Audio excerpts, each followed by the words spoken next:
Caitlin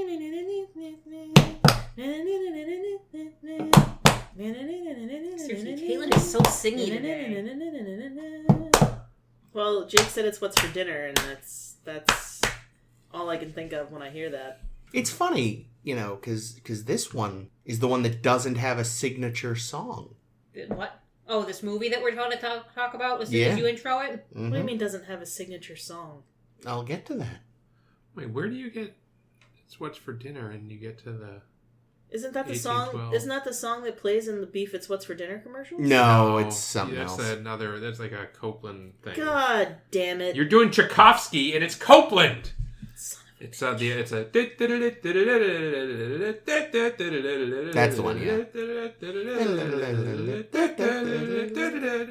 No way. Yeah? Am I living in some Mandela effect shit right now? No, you just have a shit memory.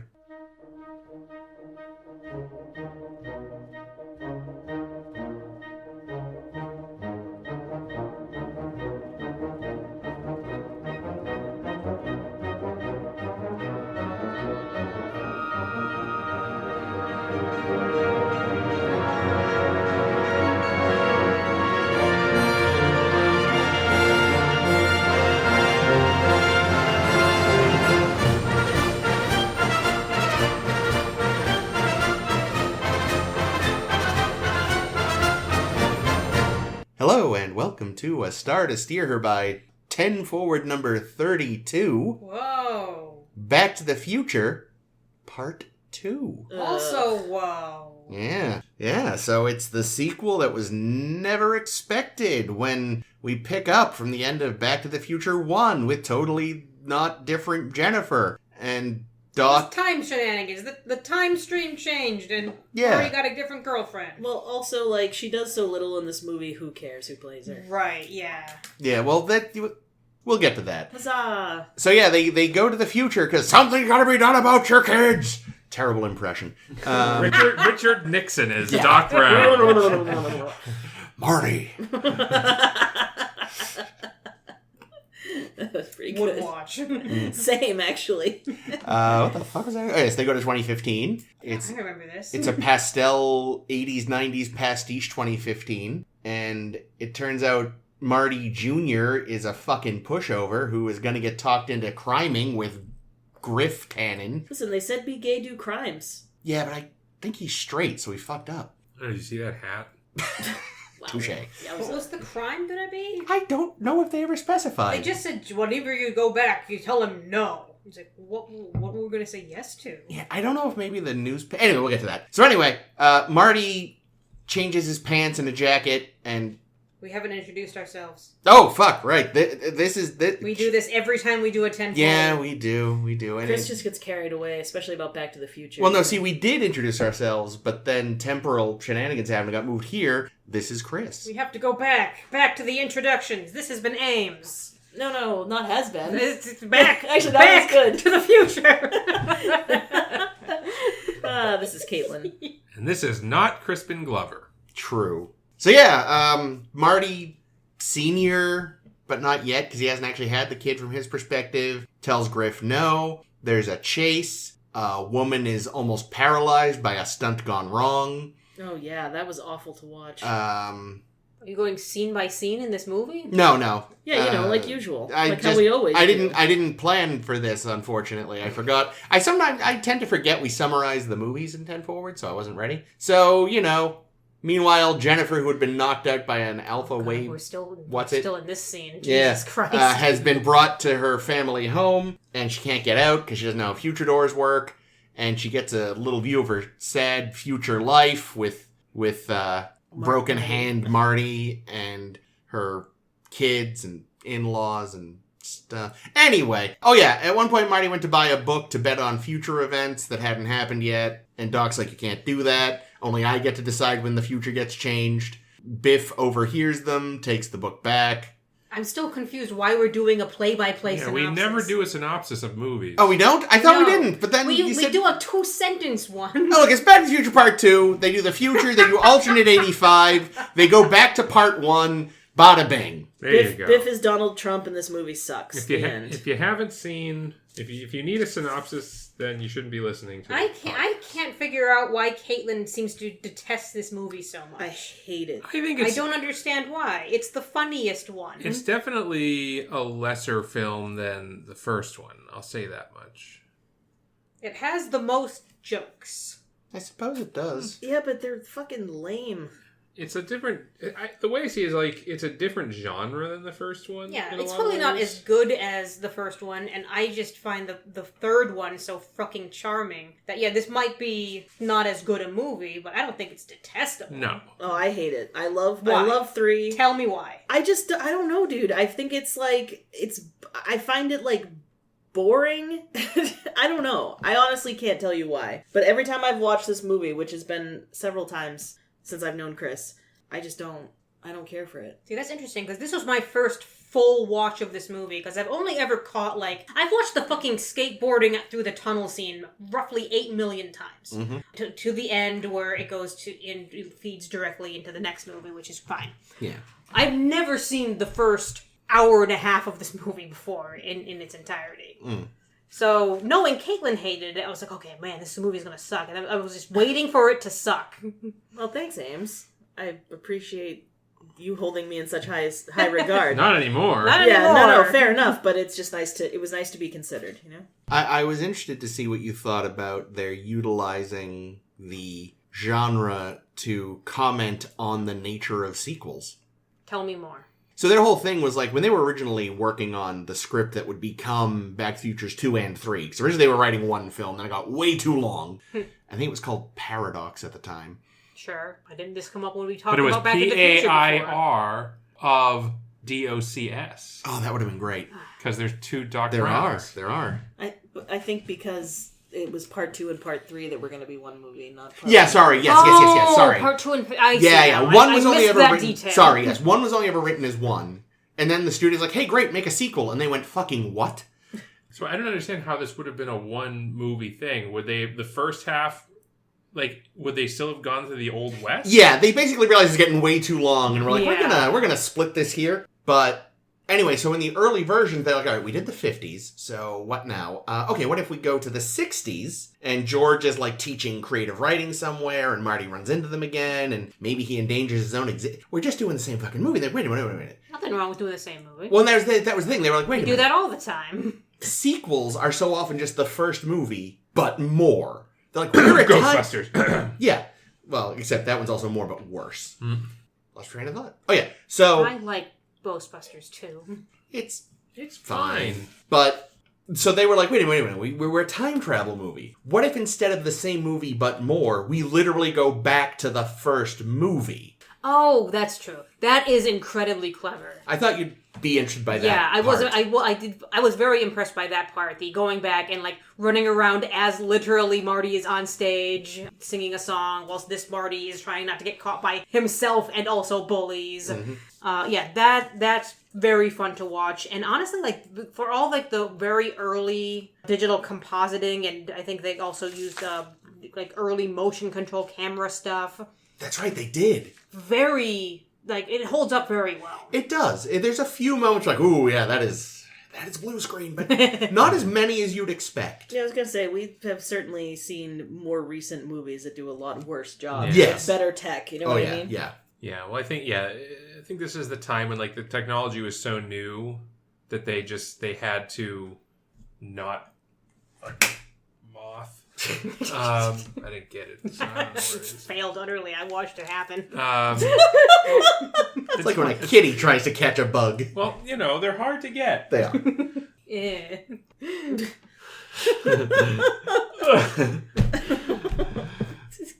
Where was I? Oh, yeah. So, they wanted to make it look really good, whereas now, they're just like, just put it in the computer, make the computer do it. It's so funny that, this is, in a way, it occurs to me just now, Robert Zemeckis has always kind of been about, let's really push the edge. But at some point he got interested in stuff no one wanted. Like here and Roger Rabbit, he does spectacular work. I mean, Roger Rabbit still is... Oh, yeah. Yeah. I wish more Wait, that's movies the same still did director?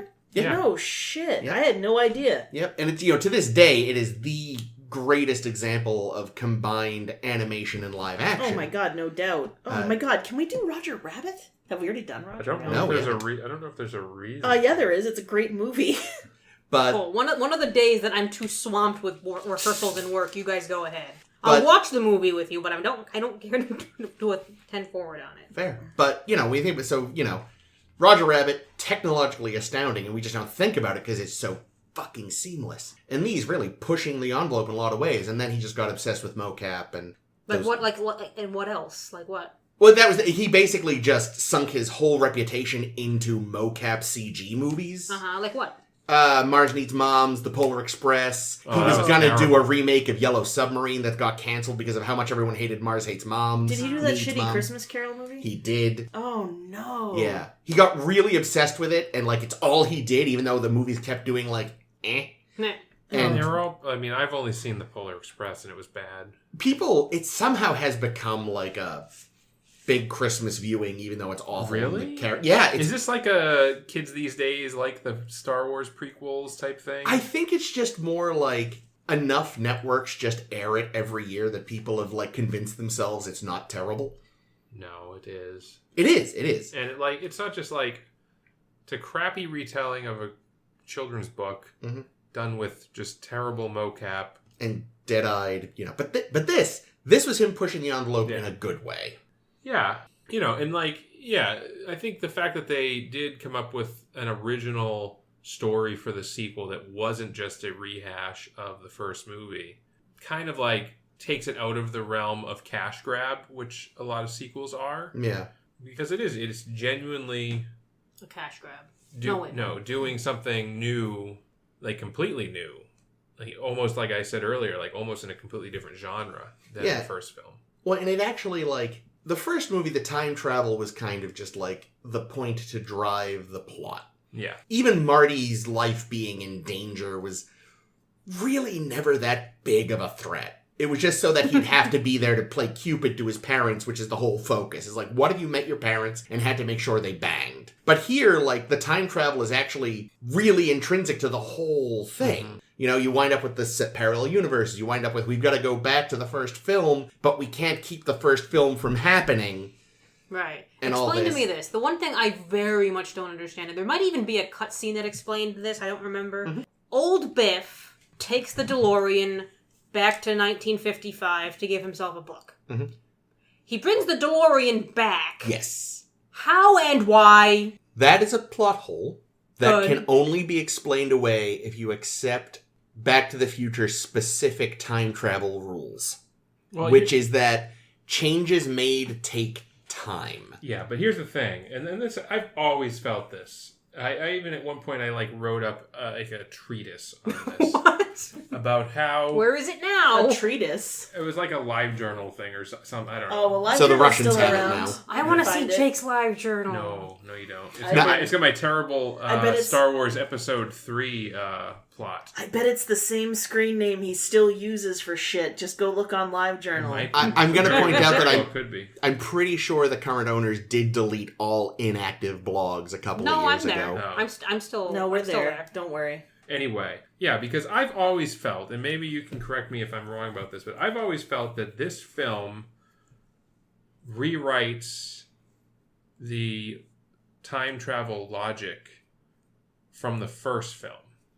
Because in the first film, we have this idea that if you make a change in the past, it propagates to the future. Yeah, you check the photograph. You check the photograph and shit starts disappearing. In this one, you have to carry around so many newspapers. Well, exactly. In this one, we have this branching and forking timelines thing, right? Which was not the forking timelines implies that there's a multiverse theorem here. Yeah, I never thought of that. Are you okay over there? It almost sounds like you're saying forking timelines.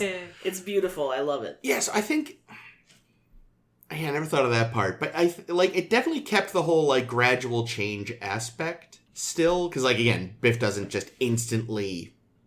He's old Biff that shouldn't exist is able to get back to. But why would he go back there in the first place? Yeah, but here's the thing. But no, see, here's the other thing. There is already a Marty in Biff world in 1985. He's at boarding school in Switzerland or whatever. Yep.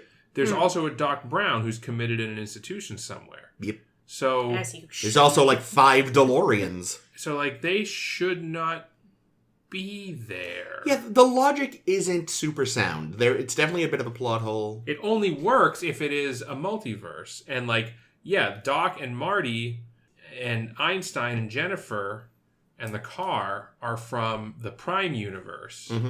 And they're just visiting the Biff-verse. Yeah, it doesn't actually hold up to close scrutiny. You have to just kind of wave it off as the mix of gradual changes and, like, if we steal from First Contact, something about the nature of traveling through time shields you from things. Borg queens. Because there's that thing where they're in the, like, tachyon wave or whatever, and that's the only reason the Enterprise E isn't wiped out by the changes the Borg made. Back to the Future 2 would really be improved by a Borg queen. Yeah. I would love more Borg queen and everything. Here's the weirdest thing, and this is where I think there might be a cutscene. When old Biff gets back to 2015, there's a shot of him just randomly writhing in pain. Yeah, And Zemeckis has said, like, oh, it's because, you know how in Back to the Future 1, when Marty starts turning invisible? It's like that. And I'm like, sure. Great, Robert. I assumed it was. I believe you. I assumed it was his arthritis. There is actually a longer version. There's a longer version of the scene. They did the full effect, but for some reason they cut it. But yeah, if you have like the DVD, you can watch it. He collapses behind some bins and then just vanishes. But it also doesn't make sense because it should be the whole world should the whole world should transition. Yeah, to it should. Biff Yeah, world. you're right, should. You're right. It like in the fact that it's localized on him. I think that's probably why they That's cut it probably why because they they were cut just it, like, yeah. wait a minute. Huh. But yeah, there is a longer. It's like in the Killing Game when they'd explode something in the holodeck, but the setting is still there. Yeah, exactly. Here's another one for you, kids. Do it. Jennifer That bitch. runs into herself, passes out, freaks out, and Doc predicts this earlier. He says, "Oh, if she encounters herself, She'll pass out. she'll pass out because paradox or whatever." Or the universe is destroyed. Also, I did pump her full of drugs a But little like while ago. Biff Doc, runs into stop it. older self. They have a full on conversation. No passing out at all. Well, I think it's because old Biff was braced for it, and young Biff was too stupid to recognize himself. Yeah, that makes sense. Yeah, Whereas, the two both realize at once, you're old/young me. Yeah, and it's also to young Biff's credit, I guess. The Jennifers are much closer in age, so it's more obvious maybe to each other who they are. Well, Whereas, also they both know about the time travel, which helps. Like, theoretically, God, young I Biff, guess she would. because young Biff wouldn't really know about time travel. True. Wait, would Jennifer though? Old That's Jennifer? a good question. Because she's drugged out of her mind at the moment. Well, And the young old- Jennifer might. But does old Jennifer remember? Old Jennifer definitely should. Has old Jennifer experienced it yet? No. Because Would I Back say to the no? Future it rules are hasn't weird. propagated through the timeline. No, yeah. But Marty might have told her about. Marty would go to his grave that he kissed his mom. Well, But his mom also, was pretty hot. like, honestly, like, hey, did I ever tell you about the time I traveled in time? It's like, okay, we're committing you, sweetie. Maybe that's why their marriage is so fucked up. Oh, yeah. He was like, let me tell you 47-year-old about- Marty. Rough. He is a disaster. Yeah, but I was saying, it's a rough 47, but it's like an 80s 47. Yeah, that's true. That's what 47-year-olds looked like 40 years ago. That can't be right. No, it's Dude, pretty much... it's pretty Was it much all the right. Look cigarette at smoking? the age of the cast of Cheers, if you're ever interested. Because, like... Ted Danson was like 16 in that movie. Yeah, well, like, Cliff was, like, 40. I don't know the show well enough to know who the characters Cliff is are. the Jake. big chonky man who sits at the bar all the time, right? That's With the brown hair. No, that's Norm. that's- Cliff was the postman. Cliff is the John postman. Ratzenberger. Yeah, John Ratzenberger, who looks like he's in his 50s. By our standards. Yeah. By our standards. But he was, like, at least 10 years younger than I expected. Yeah, I've discussed this with like people before. That's like, and I think, like you said, one, in general, our generation smokes less. Mm-hmm. We take like sunscreen more seriously. I also just think too, like, skincare regimen, even if you don't actively have one, there's so much like moisturizer and stuff just built into soaps now. I was gonna say, so much moisturizer just floating around in the air, But, connecting to you. like our parents' generation, they mostly just used whatever bar soap. Like now, a lot of people use a body wash that has a lotion built in and this, that. So generally speaking, like, yeah, if you look at photos of our parents at 40 versus us now, it's like we're doing a little better. I use bar soap. So do I. That's gotta why turn I into an don't old man. look as good as other people my age. Shit. Well, also if you so you shave say. more often too, that's very Ugh. No, I know, but it's like it's exfoliating, so it's good for the skin. Ah. I had a response to this. Oh, I was gonna say they didn't have to take sunscreen as seriously because they still had an ozone layer. They also didn't have that No, I wasn't song. making a joke. I was being serious. They didn't have that song yet. Baz Luhrmann, Yeah. wear sunscreen. Oh, yeah. That I love that. Forgot all about I'm that. not gonna even lie. I enjoy that Fun thing a song. lot. But yeah, Back to the Future 2. It's like poetry. It rhymes. It did rhyme. Had a skateboard chase in the square again. Yeah, I mean, that's one thing that they do throughout these movies is they just like repeat the beats. Oh yeah. The fertilizer or the manure joke every time is Yeah. great. Mhm. The look over there every time is great. Mhm. I love that. Mom, I had the craziest dream. You know that. Yeah. It's almost it's like it's self-aware that it's Yeah. in a little series. Yeah. Oh, they very much were like, we're just gonna lean into this because the whole thing was when they even said like, had they known they were gonna get a sequel, They would have cut Jennifer. They never would have had her in the car. Yep. And they never would have gone to the future. It's almost sad. Like they had to recast Jennifer just to do nothing with her because I guess the original Jennifer's mother had cancer and she was having to take care of her and all this thing. Yeah. And they had to reshoot the final scene from 1 to put in 2. Yep. Just for her character to be passed out for 2 movies. Yeah. I feel very upset on her behalf. I think I just remembered why I don't like this movie. Is it you're a Jennifer stan? No, I don't like that. No, not at all. Especially not second Jennifer. Wow. I prefer first Jennifer. She had lines.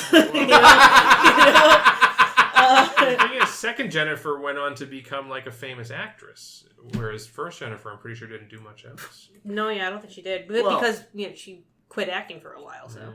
But this is why I don't like this movie. It's one of the reasons anyway. This is the movie that introduces the idea that Marty McFly fucking hates being called a chicken. Yeah. And it carries on forever, and it's fucking so stupid. It is It's very so stupid. Stupid. I hate agree. it. And I hate it in the third movie too, but I love the third movie. Yeah. But that's because the third movie, it feels like almost a little bit more organic though, because you feel like being yellow is a really big problem in the Old West. But like being like Chicken in 2015. being and getting that mad about it. Yeah. Like it's like ugh. It is. It's hate It's it. very stupid. And it comes from like nowhere. It's like, well, you know how Marty hates being called chicken, and I'm like, no, I don't. Oh, I know where it came from. They needed growth for the character. Yeah, they were. I guess they were catching a lot of flack that Marty effectively has no flaws. Yeah, he's a Yeah. Mary Sue. In the Marty first Sue. episode, he's just like the sweetest, purest boy, and they're like, "Oh, there's got to be some character He flaw." doesn't like being called chicken. Yep, Yeah, that's well, what he, it is. he gets rage when someone like offends him. So- Well, that's stupid. that's the thing is because he was the bridge character, and frequently bridge characters are less developed than full characters. But now that they're like, all right, this is now a franchise, and he's kind of the pillar, we need to give more to him. They just made a bad choice. I mean, so the thing is, like, yeah, if you take the Marty's arc over these 2 movies, it makes sense, like how they did it, where it opens and we learn that he's basically a loser. All of his hopes and dreams. This is in 1? In 2. In 2. Because in 1, you're right. He was just a Mary Sue. He was just there to get his parents back together, and that was it. But in the sequels, they're like, oh, well, we need to give him some kind of an arc. So we show him his future self, or he's a loser. Oh yeah, because he got in a car accident at some point. He fucked up his hand, He fucked yeah. up his hand, so he couldn't do his music. Oh, And he's like I get that. he's like a middle management, work a day guy. He gets manipulated by Flea. Well, I'll mention this. I may mention this next week as well when we're covering 3. Stick around next week when we cover 3. But I never understood the final scene in 3 when they're doing the car race. Right. against the Oh, Rolls because you Royce. need- you need and needles. I've never known what the hell that was about. Now you do. And now I do. like the thing is, they could have, rather than just this hating being called a chicken thing, like they already did establish in the first one, like he was someone who like George was afraid of taking risks because what if he gets rejected? They could have just run with that.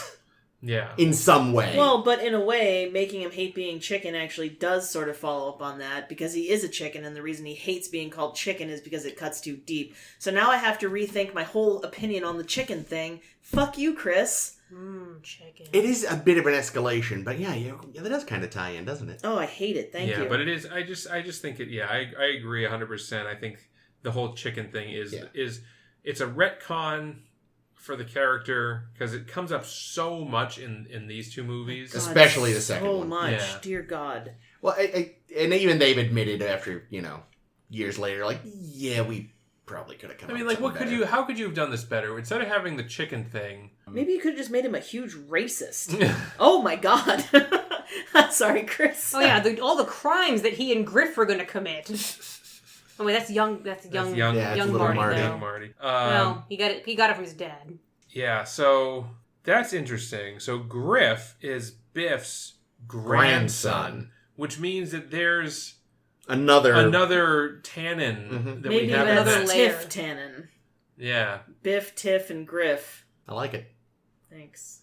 yeah. Who theoretically, therefore, is around Marty's age and therefore running around somewhere in Back to the Future 1. We just never meet them. Well, he could have. There's age differences within groups. Yeah, But I mean, it's somewhere within the ballpark, though. Is I all don't know. I put 10 years on either side. Yeah, Plus, well, I feel like- think Griff looks a lot older than Marty Jr. I was going to say that Biff Tannen is definitely more likely to accidentally knock up some chick than, like, Marty McFly's dad. Yeah. Yeah, I'm going to say... Like, don't you feel like he's a pull-out method kind of guy? I'm going to say that after being laid out by George and getting rejected by Lorraine, he just, like, hired a prostitute, and that was Griff's dad was born from this. There's also, I think, isn't Marty the youngest of 3 kids? Yes, you're How right, much he is. older are the other 2 kids than him? Well, That's a old good enough that question. one of them is definitely office jobbing. Mm-hmm. Yeah. On Saturdays. Or working Fucking at a fast food joint, depending on which timeline you're in. Yes. So it comes down to, for me, why the fuck does Doc care so much what happens in Marty's family? Marty's like his only friend, dude. Everybody else has like shunned him. He burned down his own house. He lost his whole fortune doing the future shit. Like, probably Marty's like the only person that's had anything nice to say to him in fucking decades. Well, no, here's the thing. Give it to me. Doc Brown he came up with this vague concept for the flux capacitor when he fell off his toilet and whatever. Mm-hmm. Doo-doo. Sorry. But he had no idea how to make it work. Like he would have no idea where to start because he's obviously incompetent. Like none of his inventions ever work. No, but listen. Whoa. Here's the Not thing. until he meets Clara. He didn't know how to make it work until Marty went back with the DeLorean and he was able to study it in the 50s. And then he just recreated what he'd already seen, and that's how he invented time travel. Oh, God. He credits Marty with helping him. So invent really, time travel invented itself. It's that episode of Voyager with Ed Begley Jr. Yes. Captain Braxton is screaming. I mean, that's the thing, though. I guess it's true, though. He knows in the 50s that it works, and he's able to build it. So, and we know that it can be done with...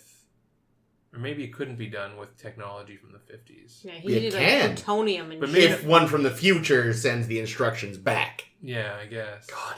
That's why the second script is called Paradox. Also, I just thought of something. That's actually the real reason Doc went bankrupt. He saw this DeLorean, but Marty never mentions, oh yeah, by 1985, the company's gone under and its founder is in prison on drug trafficking charges. So, in 1979, when the company gets founded, he's like...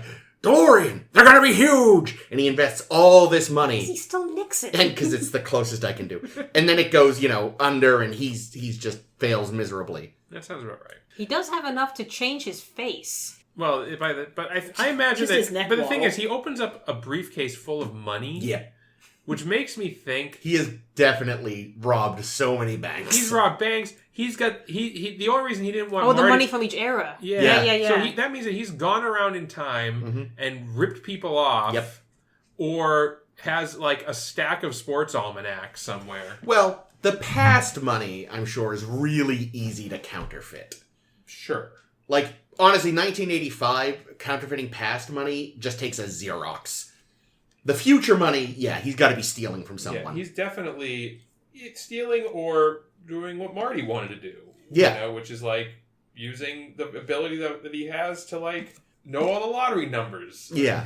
But to answer, I think, Caitlin's point? Or was it Ames? No, Ames, your point. The reason Did I make a point? Doc cares so much is because his arc for these two movies is realizing that changing time is bad. Aw, love conquers all. Yes, but she was supposed to die anyway, so it's fine. It's kind of like, they had to let... He solved Edith City on the Keeler. Edge of Forever. Yes. He ran over Edith Keeler several times for us. Well, yeah, basically he was just like, all right, we're going to pretend you got hit by the truck, but we're going to take you to the future. Edith Keeler lives. Oh, okay.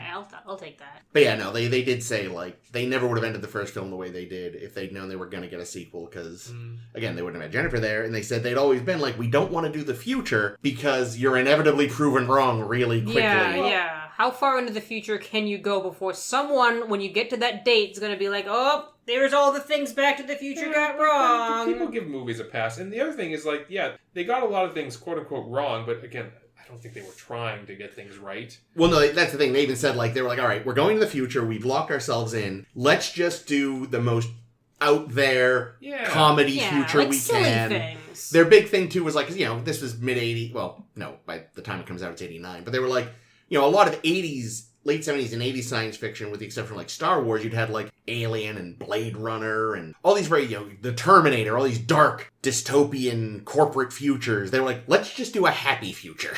Yeah, but it's not that happy, is it? Well, I mean... Yeah, until you drive Marty home and it's the Skid Row kind of area. Well, yeah, I mean, there's still individuals who are having a rough time, but overall, it's... Ronald Reagan, Max Headroom waiters. Ugh. But, the world is not under a cloak of doom. True. And Princess Di is still alive. Yeah, so they got a lot wrong. Mm-hmm. But I don't know, I think what's more interesting, like, the things that they predicted that kind of did happen. Yeah. Flat panel, wall-mounted flat TVs. panel TVs, VR goggles, Google Glass type nonsense. Yeah. Just wearing 3D glasses wherever you go. Calling people bojos. That's what Jake does. Yeah. It's Jake's favorite insult. Yeah, well, so, like, I say bojo a fair amount. Like, all the time. I'm pretty sure we do have you recorded on this more than once saying I say it, like, I basically use it in place of where I would normally say bozo. I say bojo because of this movie. I mean, I do that's it probably too, what but it's it's supposed to be. I never... Oh my god, I'm an idiot. Sorry, go on. You're not an idiot. So, like, for years I've said this, and now you finally understand where I got it from. Good point. There's a lot of, like, quotable quotes in this movie. Also, like, I mean, not that they... But, like, the courthouse getting repurposed into a mall. Mm-hmm. Things like that, where, But yeah, then you get, like, the things that just aren't right at all, which is, hilarious. Well, and like so many science fiction things of the whole of the 20th century, internet's just not a thing, really. Yeah, no, like, there's things in that just couldn't have been predicted. Like, nobody would have predicted, maybe some people, academics who knew about it, but like, people in general population were not predicting the internet. No. They were not predicting, of course faxes are going to be a thing in 30 years and everyone's going to have a fax machine on their wall. There's still so this article's from like a while ago, so it might not so many fax machines. It might not apply anymore. I think it does, though. They're still common enough in Japan that it's not unheard of for you to have in your home, not in your office, a phone with a fax machine built in as normal. At least 10 years ago, that was still... phones in their home? Yeah, I don't know if it's... Yeah. I bet it's not as much even now, because, I mean, Yeah, this was like 10 years ago I read this article. It used to be very common even 10 or 15 years ago that I would have to fax things. Yeah. Well, and They're big in medical fields as well. Well, that makes sense because people have lots of patient files and things. Yeah. Yeah, and I guess faxes are still relatively secure as compared to other electronic transfer. I don't think that's true at all. Well, I think not that they're all now just done through computers anyway, but back when it was actually a fax machine to a fax machine. Yeah, because you'd have to know like exactly when to intercept and shit. You couldn't just But yeah, now when I fax, quote unquote, I just email. scan and email it, but it says it's a fax. It's weird. But yeah, it's mostly the laws haven't caught up with the tech, which, what a surprise. Yeah. I also never understood what the "you're fired" letter was about until watching this movie. Right! You wouldn't have seen that Yeah. part. The Yeah. what? You're fired.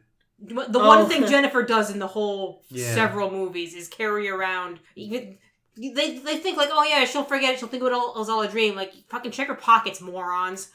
And watch the car. Don't leave the car alone. Although I did just think of something, again, back to my investing in DeLorean point. She does have her own little sports almanac in her pocket. Because the "you're fired" goes away, but the header's still there, which means that company will still exist and be successful in 2015. As far as we know. So take that, Doc. That part of the future's written. Time to invest. Yeah. Oh, that's an interesting question. So I always had this thought, like, okay, what if by virtue of gambling on all these sporting events that Biff somehow started affecting the outcome? He should have. Because, like, the odds would have changed. Yep, exactly. I wonder if the book would update Oh, as he changed things. That's a good... that I don't would know solve though, that. but the Just like the newspaper updates. the newspaper and the letter update. Because that always kind of bugged me, too. Yeah. Like, eventually, yeah. Because presumably, too, he probably starts investing in sports stuff. Mm-hmm. So that's going to shift things. But he buys the Browns or whatever. buys the Denver Broncos. I mean, for I Homer. guess at a certain point, like, wealth begets wealth. Yeah, like at So some point he doesn't need to. He doesn't need to use the book anymore because he's just has enough money to be rich. Yeah, and evil. I think the thing that this film lacked the most, or the thing it was missing the most, was Crispin fucking Glover. Like, he was the heart and soul of the first film, as far as I'm concerned. I don't know. He's just so wily. What He would he is. even be in this movie? Well, I don't know. I think they would have written a different movie. Oh, they definitely would have. They would have included. Oh him. yeah, I wonder what, because I know they cut scenes or they minimized the role of Daddy McFly in this movie because they had to they recast, but they never really like had him face to face with the camera ever really. Yeah, They actually had to. I think he sued them. he did, and won. and he sued them and won, and it's led to like new laws. Yeah, and in Sued them SAG. for what? because he argued This is successfully. Crispin Glover. I sued understood, the yeah. producers Well, they keep saying he without saying which he. successfully by saying that by having another actor impersonate him, basically, like it wasn't like a new actor doing a new take on the role, on the character of George McFly. They like gave him makeup to look more like. They were Crispin literally Glover. hiring another person. Well, they also just used straight up footage. Yeah, But the thing is, file footage is fine because they own that. Did they? The producers own the file footage. Oh, but I he's thought that was arguing the that they big don't thing. own his image. They don't own his likeness and his performance. Right. So by hiring another actor to basically impersonate Crispin Glover playing George McFly, they were, depriving him of income. Wow. So they actually basically would have had an easier time fighting the suit if they had recast George, used him in a big way. Yeah, But just made sure it was evident it wasn't supposed to be Crispin Glover. yeah, like what they did with the Jennifers, right? Yeah. Like if they had done something like that, where they just had This was another. the first Jennifer didn't do anything. Well, that's fine. More than the second Jennifer. Yeah, But it was I'm still- sure I'm sure that's why they didn't do that, because they're like, oh no, we can't. Like, there's no other actor that's going to be this character. He's iconic. Yeah. But yeah, because I think when I was a little kid, I didn't realize it wasn't George. Because again, they used the stock footage in the 50s, and all the 2015 stuff, he was upside down under makeup, and that one new shot in... Wait, when he's on the fucking Segway or whatever, floating around and shit, that wasn't even Crispin Glover? What the fuck? Well, and that was the funny part, because they were still trying to get him to be in it. Supposedly, the way they tell it, I don't know what his version is, that basically... I have several of his versions, so I'll tell you. Okay, so the version I heard... He has more than one version? Was that basically his agent was like, you should get more money. And he was like, I should. And they said no. And he went, well, fuck you. And but they were still trying to get him, so they're like, all right, well, we'll have him in this thing so that it'll be easier to hide the fact that it's a new actor, and if he does come back, we get to hang Crispin Glover upside down. Oh, I would love to hang Crispin Glover upside down. He seems like a weird fuck. He does. Yeah. What is his version? Okay, the version he says is the reason why they offered him less money is because they were mad at him from the first movie, because he apparently went on, complained that he didn't like the resolution of the first movie because it glorifies, money over everything, because Marty gets a new car. And it's not just about, making sure his family still happens. It's really about Marty getting a new car. So it's only about material greed. Crispin, what is wrong with you? Yeah, he's a weirdo. Crispin, are you on drugs? It's funny, you think he'd just go with the producer's version. It's like, yeah, we didn't offer him as much money, so he didn't. It's weird that I had this moral stance, but yeah, he seems like an odd fellow. Yeah, there's He's probably very a odd. reason why he doesn't get a lot of work. He seems difficult to work with. Mm-hmm. And why he's, the rat guy. Yeah. Yeah, he was the rat guy. Whatever, I'd hit it. But, I'm laughing, but it's true, I would. But yeah, no, I think it's more Crispin Glover in this picture would have been pretty good.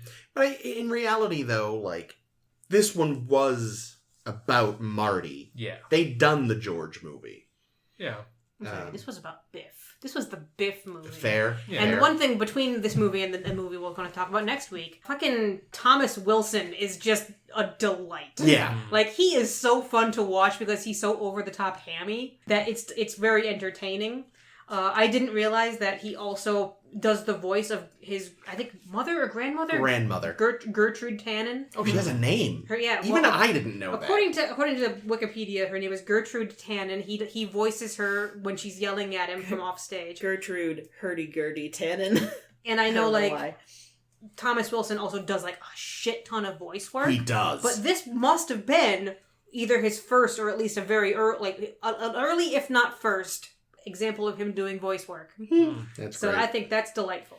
Yeah, I'm he's so good in these movies, and really playing several different characters. All skis bags. Well, because you have young, brash Biff, who's one character. You have middle-aged bitch Biff, who's a different character. You have old Biff, who's not much of a character, and then you have middle-aged Trump Biff. yeah, Biff. yeah. And Gertrude. And then Gertrude, and then next Griff. week, And Griff, and then next week we're gonna have Mad Dog. Mad Dog. And Love Griff him. and Griff is different enough from young Biff, I feel like, Yeah, but and I feel like more so than a lot of the other people in this movie. So Marty or Michael J. Fox, he gets the opportunity to play different characters, but in this film, they're his children who are basically just played for laughs. Yeah. You know what's the fucking daughter hilarious? especially. Right, yeah, I forgot that he plays his own daughter. I wrote down, because he plays, his son Junior, and he plays Marlene. So I'm waiting. Oh no, what are they going to make some awful cross-dressing joke? And they don't. So I missed entirely what was going on. I was like, oh shit, that's him. Fuck. Yeah. I was waiting for there to be a joke because I it mean, was the the jo- 80s. And it's really not super obvious, you know? The joke is, Michael J. Fox is dressed as a girl, and because they have her turn to the camera, Mom, is that you? And it's very goofy, but it's true. They do. I didn't even notice who it was first, They so. do avoid the low hanging fruit. Well, that's because the thing was malfunctioning. Oh, the fruit, the fruit hanging fruit. chandelier. That actually is kind of, I would like one of those, because I imagine it's probably mildly refrigerated or something Yeah, to sure, help it's keep it keeping fresh. it fresh. That'd be, if I was rich, I would totally have one of those The purpose built. fucking food hydrator. Oh, yeah. That's amazing. That pizza looked pretty good. Which Actually, is, it looked like the a- pizza looked kind of It looked like a shitty. cracker, but It looked like, it looked It wasn't like, the best pizza, but it's well, but it was like Pizza Hut pizza, wasn't it? yeah, it looked It like already shit- wasn't the best it pizza. looked like shitty frozen pizza, but it was ready in literally 10 And seconds. That's like, true. and you could buy like a pack of them and stack your whole fridge and Yeah. have food for a year. Yeah, survivalists must love that shit. That's too easy. It's like cheating. You know? Oh, speaking of people who play dual roles, we also have the Doc playing himself across from himself. Yeah. What's really funny, I might go back at some point next time I rewatch Back to the Future Part 1, because there is apparently just a random man, they did not plan this, Yep. that is dressed the way that Doc is dressed when he talks to himself in this movie. And I don't know if they decided, dress him like that guy, we'll say it was him the whole time, or what? But that doesn't make any sense. What? It doesn't make sense that we would see future Doc. Well, in theory, In Back to this the Future always one. happened this way. Like, well, It goes against Back to the Future rules, though. It goes back against Back to the they Future change the rules. rules every couple of minutes. Yeah. That's true. They draw the diagram and they're like, but also this time. Well, because like, It's like playing Marty Flux. in the first film Yeah. didn't trip over the three Goons, bozos, right. You know? Right. No, that was off camera. They did that in a cutscene. Maybe. Actually, they may not have shown that specific moment. They might have cut right from him going off stage to being at the stairs with George, and Maybe. I'd have to go back and compare. But yeah, no, there's this weird field of like Back to the Future truthers who insist that they always planned 2 and 3, even though they have all said repeatedly, we didn't, we promise, there's a lot of stuff we would have done differently. And that's one of the things people point to is the guy on the bicycle who looks like Doc. Back to the Future truthers? I don't know how They also think it really happened. serious. The problem is, in this day and age, at least some of them probably do think there's some weird conspiracy. I don't know, again, Those what would... people are probably really into QAnon. Yeah, what would you gain from pretending you hadn't planned it the whole time? I don't know. That- They don't know. You can say any of the things Caitlin doesn't like about this movie are intentional. Yeah, exactly. Oh, that was another thing that pissed me off. Oh no. So- Poor Jake. What is, having grown up with this movie Mhm. and loved this movie since I was old enough to have any concept of what a movie Did you was. watch it? Because this came out in '89. Would you have watched this movie before you saw the first one?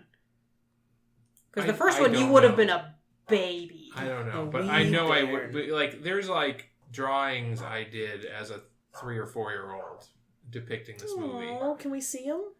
My dad probably has them somewhere. There was one that he had on his wall for a long time that said "Bake to the Future" because I didn't know how to spell back. Oh no. That's awesome. Like legit, like these were my absolute favorite movies for a very long time.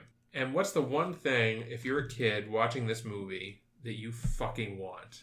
The food rehydrator. Well, no, The that's what sheet, that's what I food, want. the That's fruit what- chandelier. No, Mr. Fusion. well, obviously, Self-tying shoes.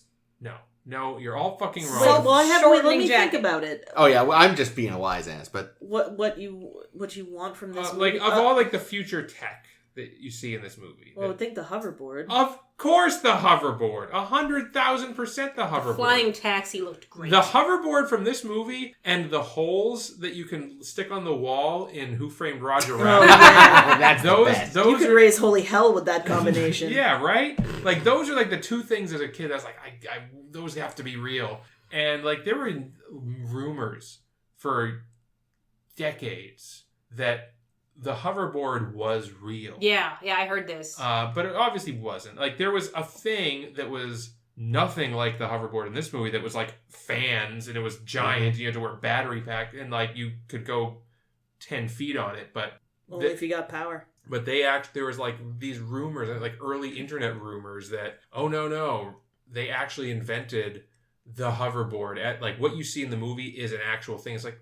Yeah. I think Zemeckis was joking once, and in an interview, he claimed like, "Oh yeah, we got one of the early prototypes," and then people like swamped, not KB Toys, some Mattel. other Mattel. Yeah, they like swamped the toy companies, being like, "Where's the hoverboard?" Yeah, They're you like, can we actually- don't know. You can see, I think you probably find it online. The interview was like, oh yeah, no, they've had these for years, but the parents groups won't let them release them because they say they're too dangerous. Yeah. Well, we And finally get Oh. 2015. And it's bullshit. And they release a toy called the hoverboard, and it's a fucking shitty Segway. yeah, Oh no! What the fuck?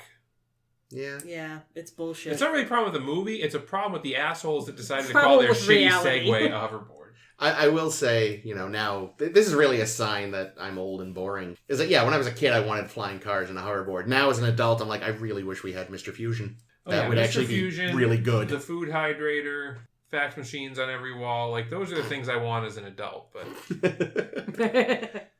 That's the other thing, too, is like, this movie over the years as a viewer. When I was a kid, I was mostly there for future scenes because they were great. I didn't get that as a joke. It's like, oh, the future's going to be shiny and awesome. And now as an adult, it's like, oh, no, the good parts or the satire of it. The satire is quite good. Yeah, the satire is great. And then you're like, oh, and like when I was a kid, I hated like Dark 85. It made me sad. And it's like, now I'm like, okay, no, this is actually like the meat of the film. And then there's a whole clever going back into the first film part. Like, I enjoy the whole film more in a better way. But as a kid, I mostly would watch it for the sake of that opening, 25 minutes. You know what I never understood about this? They keep implying in dialogue that Hilldale, where future Marty and family live, is a shitty, rough neighborhood. Yep. Like, the police say it. Yep.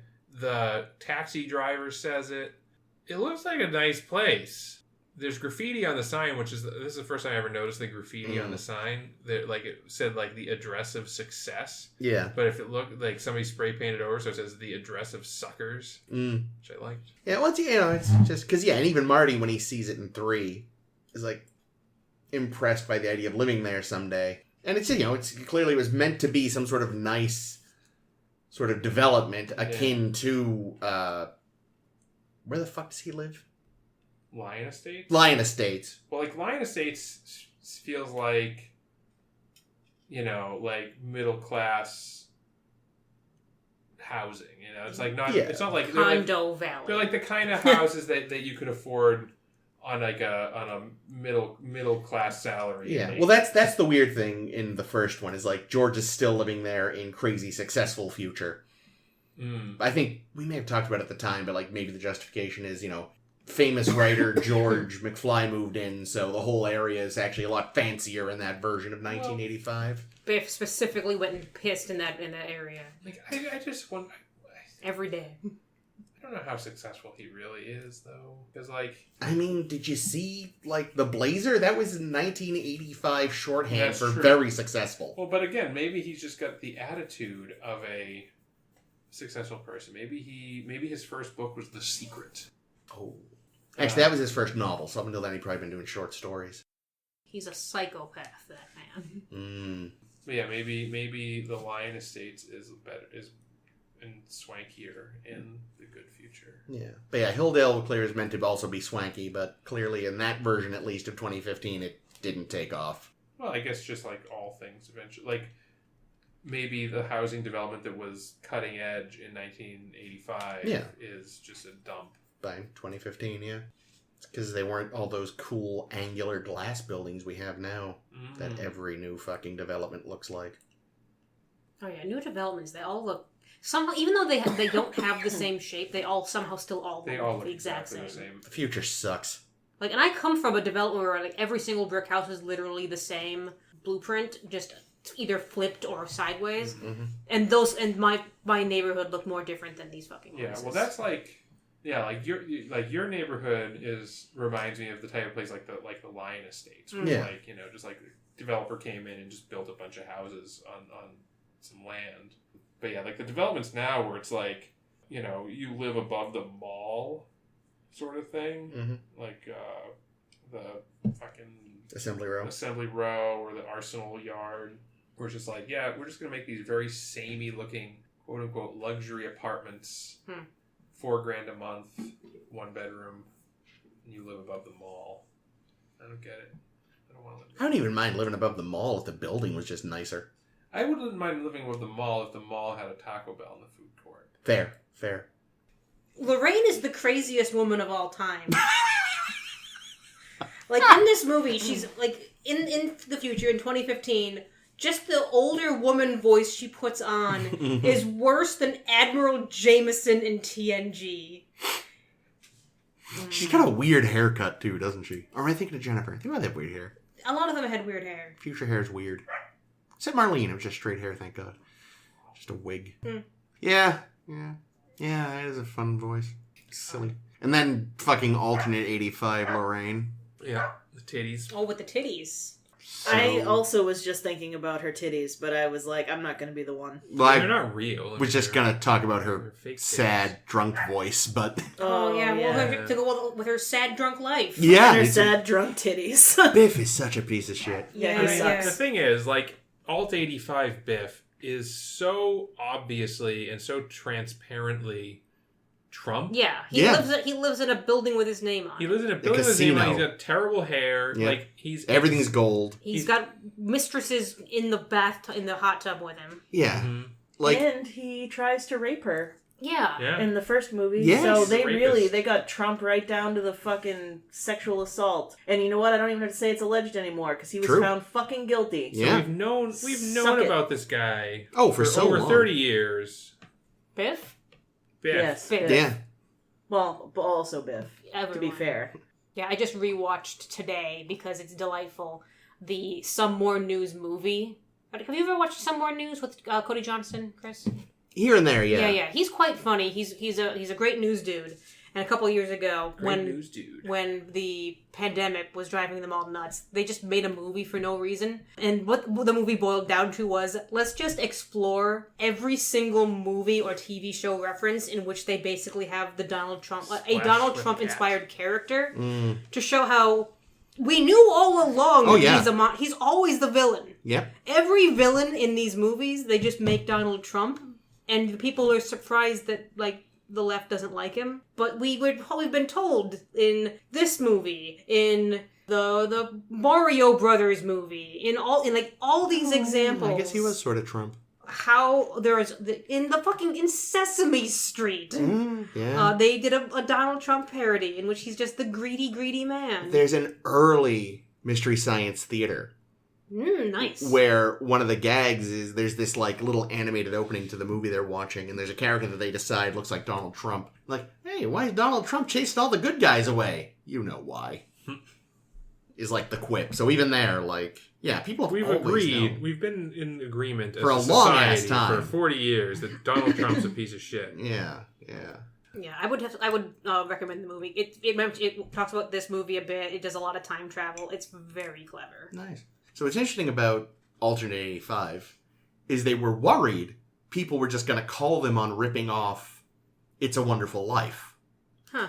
Because it was supposed to be like a big homage to Potterville, like Alternate 85. Which is in It's a Wonderful Life. Yeah, it's Okay, the I've never seen. it's the alternate version of his hometown that Okay. George Bailey sees when, Clarence shows him the world where he wasn't born. And because they even said, they referred to it, I forget if it was Bob Gale or Bob Zemeckis, but one of them said they counted It's a Wonderful Life as their favorite time travel movie.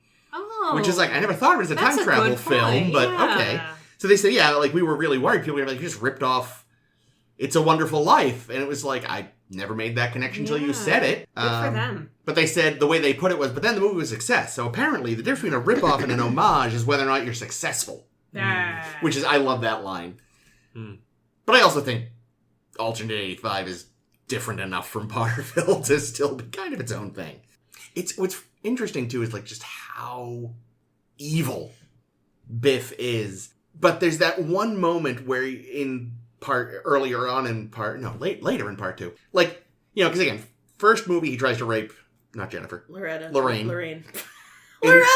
Alternate Where did that come 85 Biff is just like, I straight up shot George and now I'm gonna shoot you. And I'm gonna brag about it a little bit. Yeah. Because I'm too powerful for anyone to catch me. Yeah. But then in 1985 there's also that moment Grabbed where him he by just the pussy. grabs these like children's ball and throws it onto a roof so they can't get it. It's like, you're also just a cartoon bully as well as Donald Trump. Those children did suck.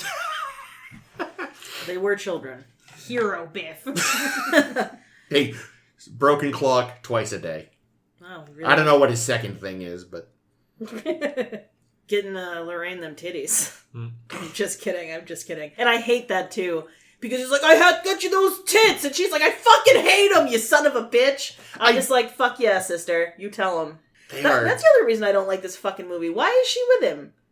She's like hot and young and cool. Get the fuck out of there. Because he's paying for her children's lives. Yeah, basically, like, That's a bad reason. She'd find another way. He murdered George. She was probably without options. And sadly, that's just a thing that happens. People need an option. People marry the man that murdered their husband all the time. Well, presumably she didn't know he murdered George. She probably still suspects it today. Oh, suspects the fuck out of it. But that was the one thing they said. They one of the writers was like, yeah, we kind of imagine she does eventually, in that timeline, kill Biff. 100%. She probably drowns him in that fucking tub. I'd probably with something wrapped around his neck. What would she strangle him with? Her boobs. Yeah. That horrible gold chain he was wearing. Yes! Weighing him down with her tits while yanking up on that chain. Nailed it. Though, there's a bad problem with that. The tits He might just float, enjoy you know? it. Listen, I don't mind if he dies happy as long as he dies. Truly. Yeah. But yeah, fuck him. That's the thing, though.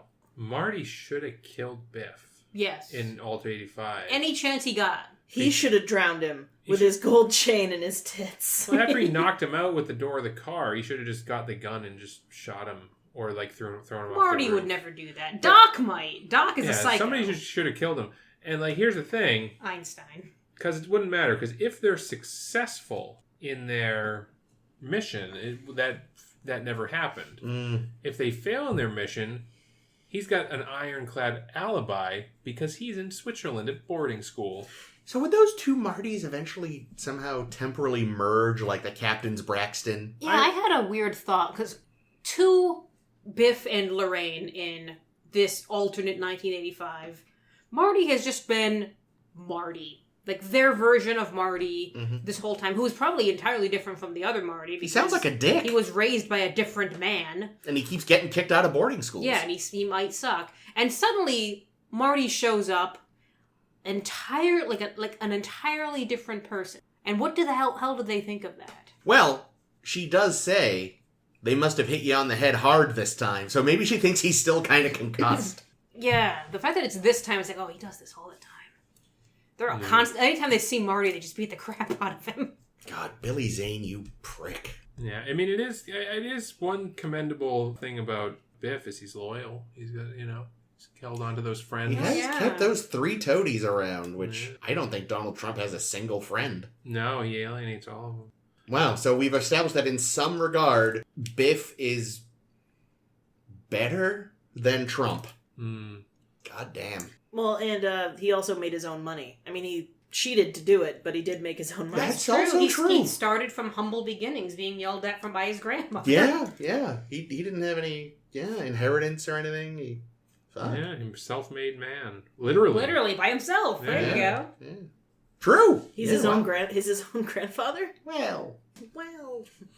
I wrote down, there is no way Biff doesn't hear Marty walkie-talkieing in the back seat. Yeah. It takes me so out of the movie. Yeah. It's like, come on, Biff is right there. Like, I know it's a convertible and that can be loud. I know he's supposed to have the radio up, but... Is he old? Is he really old? No, this is 1955 teenage Biff. Maybe he's still got manure in his ears. Yeah, no, that is ridiculous. That one scene is just like, guys. Even if Marty is whispering, Doc's coming through that thing, and Doc's low volume is everyone else's shouting. He's like, "What, Marty? I can't speak up. Why are you being so quiet, Marty?" That's my impression. Not as good as yours. That's better than mine by far. Fucking hell.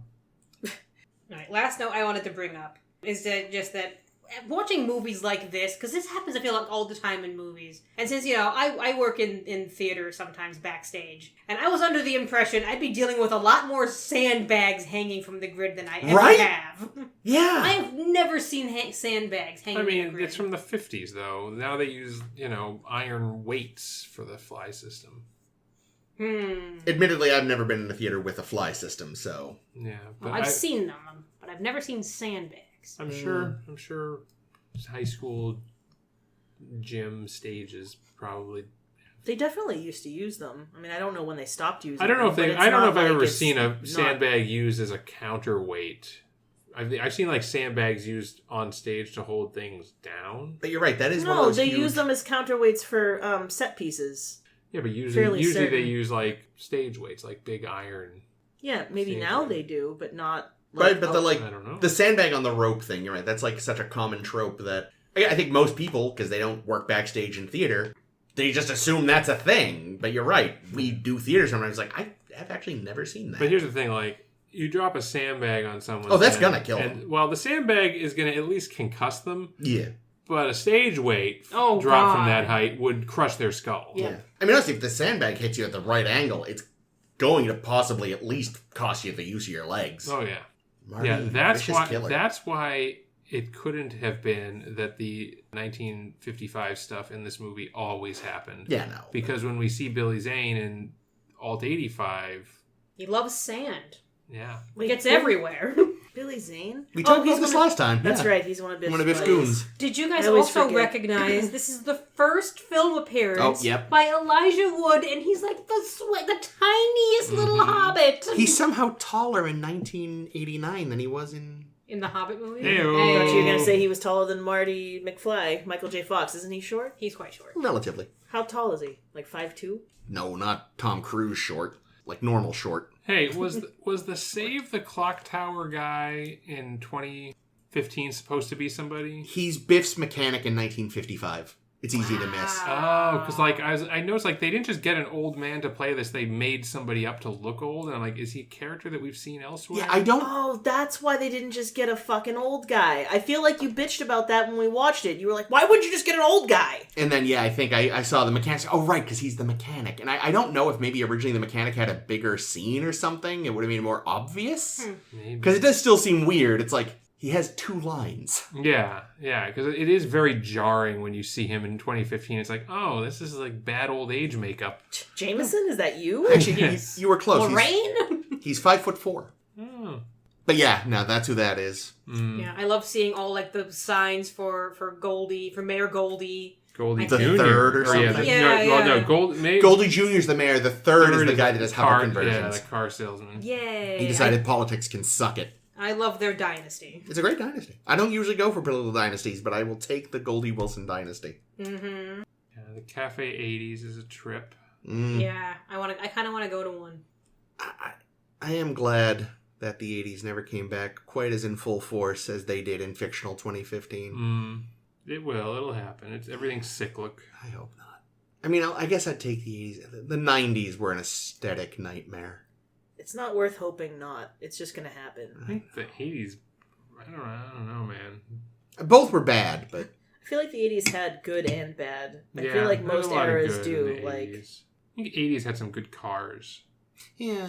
90s had shit for cars. 90s, like, even the, like I mean, we saw it during TNG, like, nothing was good. Because No. there's, the first Dixon Hill. They're clearly in 90s suits, not 30s suits. And you can tell because they got that weird, But the first Dixon intentionally Hill, slightly too big cut that was a thing in the early 90s for some reason. The first Dixon Hill is in the 80s. That's true. But that carried on, too.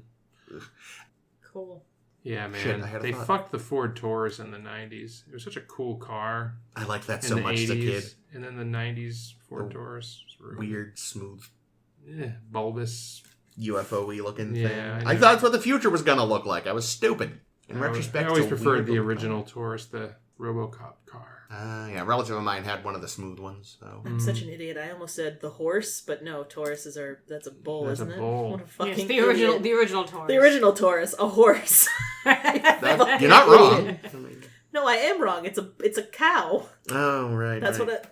what I just prefaced my. I know, but then when you said horse, I immediately forgot everything you had just said to agree with you. Because wait, we just talked about this. That's all right. 80s Mustang wasn't great. A lot of people like it. The Muscort. 60s Mustangs are the best. Any final thoughts? We've moved on to cars. You still hate it? What do you think? Listening to you people talk about it was going to change my mind? I loathe that Yeah, we do that movie. all the time. Oh, I Yes. know. we just have to add Neelix to this movie somehow. Oh, wait, Wow. a point I want to bring up earlier. I had definitely seen the original Back to the Future before this one. And I know that because I was already a big fan, and me of the shit memory, my earliest fucking memory is seeing this in the theaters Wow. and being pissed that it ended on a cliffhanger. But the thing is, What, you been like 4 or 5? Chris has been very angry for Wow. a very long I feel time. like any child that it doesn't even register. but here's the I thing. remembered that moment, and then my next memory is probably from I'm like 13, maybe. But here's the thing: you didn't have to wait very long between them because like they were released 6 months apart. Well, yes, but Yeah, think but about that's when an you're eternity to a 5. child. that my is God. an eternity. When That's you're like that's 5, like 10% of your life. Yeah, 6 months is for fucking ever. Yeah. I was bummed. Yeah, that's true. Meanwhile, you fucking sneeze and 6 months pass nowadays. Oh yeah. Yeah. Yeah, it's like next season of Star Trek, 3 years from now. It's like, you just finished the first, okay. I'll Yeah. wait 3 years for the next season. But here's the thing: just like the filmmakers made these films back to back, therefore they didn't really have to wait to film them.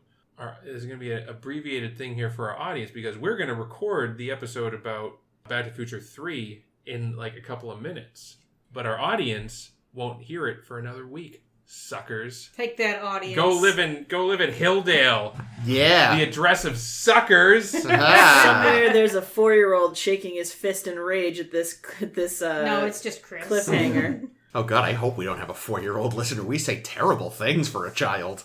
Whatever. Do you want them to learn Listen. it here or on the streets?